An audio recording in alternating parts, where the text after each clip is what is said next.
Radioscoop.com. Joseph Kabila aux membres de la SADC, je ne vous dis pas au revoir, je vous dis à bientôt. Joseph Kabila a pris la parole, au 38e sommet des chefs d'État de la Communauté de développement de l'Afrique australe SADC, qui s'est ouvert, ce vendredi 17 août 2018, à Windhoek, capitale de la Namibie. Comme dans son dernier discours devant le Congrès, où il a dit comprenez ma passion, Joseph Kabila a encore commencé par une blague, devant ses pairs de la SADC.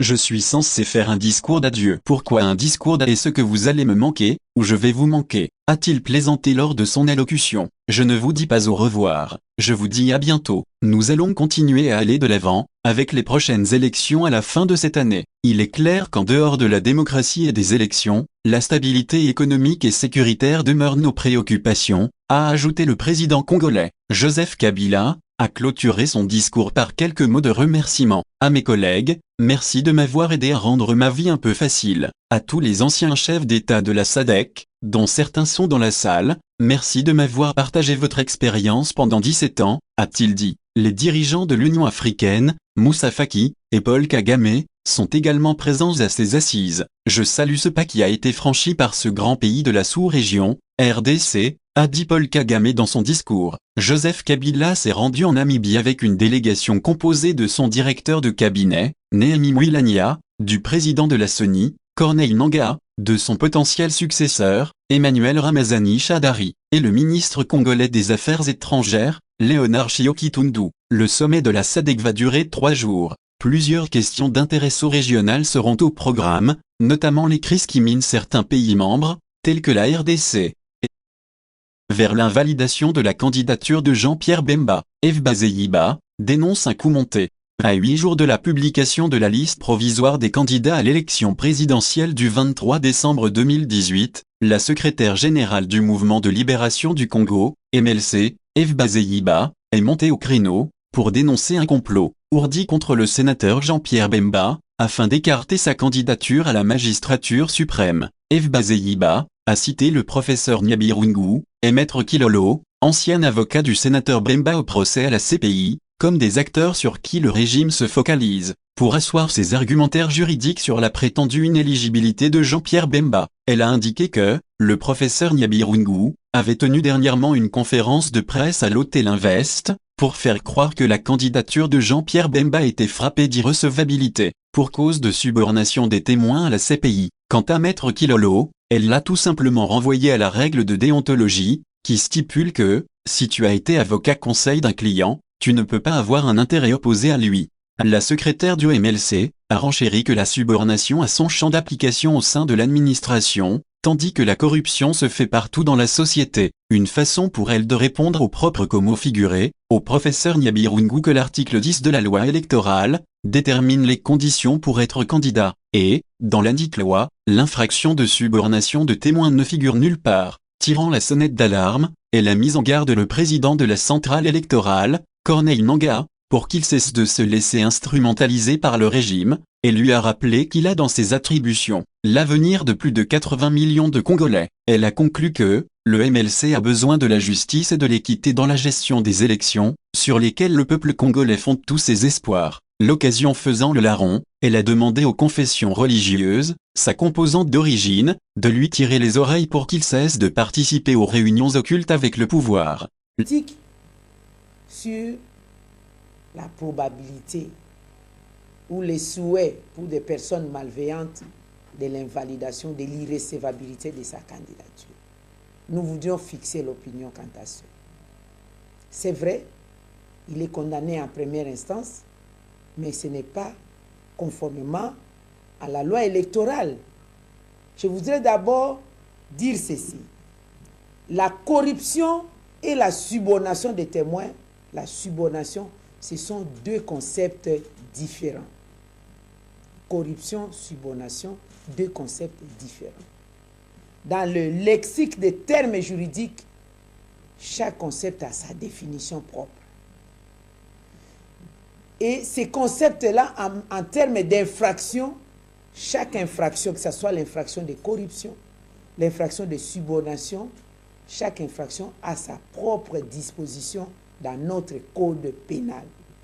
En l'occurrence, la corruption, c'est l'article 147 du Code pénal congolais. Et la subornation des témoins, c'est l'article 129 du Code pénal. Donc si les législateurs avaient pensé qu'on pouvait procéder à l'analogie, on pouvait le faire, le mettre dans une disposition. Donc il n'y a pas d'analogie entre les deux concepts.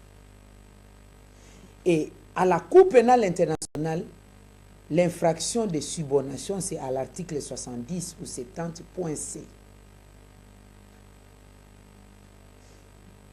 Et notre loi électorale, ici présente, dispose clairement des conditions d'éligibilité et de l'inéligibilité. Et c'est l'article 10 qui donne toute une panoplie, une déclinaison des conditions où on ne peut pas être éligible, sans préjudice des textes particuliers, sont inéligibles. Parce qu'au départ, tout Congolais âgé de 30 ans, Congolais d'origine, a le droit d'être candidat président de la République. Mais à quel moment on est inéligible? C'est l'article 10. Et nulle part dans cette panoplie des 10 points de l'article 10, les mots, les concepts subornation existent. Donc nous avons vraiment voulu fixer l'opinion à ces sujets. Parce que les oiseaux de mauvais augure sont en train de distiller des doutes dans l'opinion et ça passe à travers les médias. Nous dénonçons que le média, la presse écrite, audiovisuelle ou en ligne, soit servi des tables ou plateaux pour faire passer des concepts, des analogies, des préjugés ou je ne sais pas moi, qui n'existent pas, qui ne peuvent pas être collés à la situation du sénateur Jean-Pierre Bemba. Voilà, en ce qui me concerne, j'ai voulu vous le dire. Et s'il y a d'autres questions, un avocat ne peut pas être à l'opposé des intérêts de son ancien client. Mais vous allez remarquer aujourd'hui que Maître Kilolo s'est érigé en adversaire politique du sénateur Jean-Pierre Bemba. Mais il voulait en même temps utiliser les dossiers Bemba à la Cour pénale internationale pour se donner un crédit à l'opinion nationale et internationale, pour valoriser une certaine expertise en matière du droit. Et je l'ai même suivi parler du probable invalidation ou irrécevabilité de la candidature du sénateur Jean-Pierre Bemba. Mais parlons peu, parlons bien. Parmi les condamnés de subornation des témoins, il y a Kilolo Moussampa aussi aimé. Mais en vertu de quoi lui va être candidat, sa candidature sera recevable et celle de Jean-Pierre Bemba non. En vertu de quoi? Ou bien, il s'est offert en holocauste. Il sait que sa candidature va être irrecevable. Il voudrait maintenant utiliser la jurisprudence de l'irrecevabilité de sa candidature pour que ça soit mutatis mutandis avec celle du sénateur Jean-Pierre Bemba à la présidentielle. Nous disons non. Là, il doit carrément déchirer son diplôme de droit. Parce que les deux concepts de subornation des témoins et de corruption, il n'y a pas d'analogie. On ne peut pas. Voilà ce que je peux répondre. Je pense que quand j'ai parlé de la déontologie, les bâtonniers du barreau de Lubumbashi est en train de me suivre. Parce que j'ai entendu même des sollicitations de ses confrères au barreau de Kinshasa ici. Je sais que les deux bâtonniers sont en train de me suivre du barreau de Matete et de Gombe. Parce que sinon, la science du droit, c'est ça notre existence. Je ne peux pas avoir passé des jours. Alors que le MLC crie un complot contre son candidat Jean-Pierre Bemba, celui de la plateforme Ensemble pour le changement, est sous le coup d'un mandat d'arrêt international aux motivations politiques. Ce mandat d'arrêt est déjà transmis à plusieurs pays africains et européens selon le ministre de la Justice Tambué Mwamba. Le porte-parole d'Ensemble pour le changement, Jean-Bertrand Ewanga, s'est chargé de remettre les pendules à l'heure en précisant qu'en lieu et place d'un mandat d'arrêt international, c'est plutôt un mandat d'arrêt politique, qui n'émeut pas le monde, et d'ajouter, finalement, c'est une distraction, un acharnement fou, des gens qui sont désorientés, et qui considèrent Katumbi comme un rouleau compresseur. Je crois qu'ils ont perdu la tête, affirme Wanga. Pour Lambert Mende, cette nouvelle procédure judiciaire internationale ne viole aucunement l'accord de la Saint-Sylvestre qui, selon lui, a pour premier objectif de restaurer un état de droit en République démocratique du Congo. Ce mandat d'arrêt international intervient alors que Moïse Katumbi a été condamné à 3 ans de prison dans une affaire de spoliation immobilière. Dans une autre affaire dite de mercenariat, impliquant le président d'Ensemble, une audience est prévue en octobre à la Cour suprême de justice.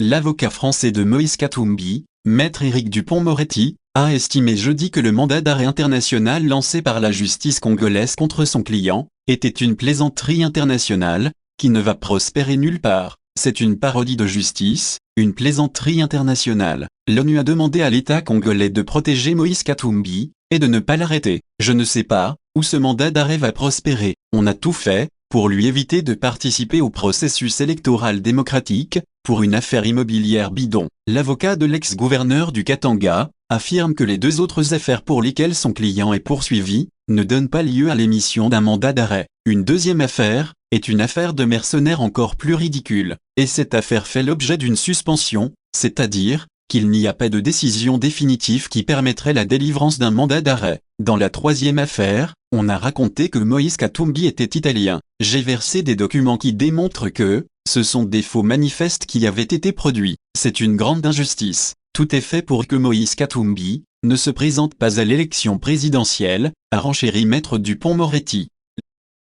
Parlant toujours des élections, signalons que des acteurs politiques congolais détenant une nationalité étrangère, candidats à quelque niveau des élections générales de décembre prochain, pourraient voir leur dossier rejeté. Déjà, une liste non encore exhaustive des personnes concernées a été déposée à la Commission électorale nationale indépendante, CENI, rappelle le ministre d'État en charge de la justice et garde de Sceaux, Alexis Tambué-Mwembe dans une correspondance adressée au procureur général près la Cour de cassation. Jean-Marc Kabound, le secrétaire général de l'UDPS, proteste la rencontre de Ramaphosa, le président sud-africain, et Emmanuel Ramazani, le candidat du FCC. Il n'aura pas fallu trop attendre pour avoir le son de cloche de l'UDPS suite au choix exclusif du président sud-africain, Cyril Ramaphosa, de voir uniquement le dauphin Ramazani Shadary dans le registre des noms officiels. Lors de son passage le 10 août 2018, dans une lettre adressée au successeur de Jacob Zuma, le secrétaire général Kabound s'exclame « Nous tenons à vous exprimer notre inquiétude à la suite de l'audience, par vous accorder à monsieur Emmanuel Ramazani Shadary, un des candidats à l'élection présidentielle du 23 décembre 2018, sans pour autant vous intéresser aux autres challengers. » L'UDPS qui proteste contre cette même manière d'agir, paraît lire dans cela, comme certains dans l'opinion, une partialité de la part de Cyril Ramaphosa, et, enfin, espère voir le tir être rectifié par une sincère impartialité. Congo Synthèse. La synthèse des infos de la RDC, l'Afrique et le reste du monde. Une seule adresse.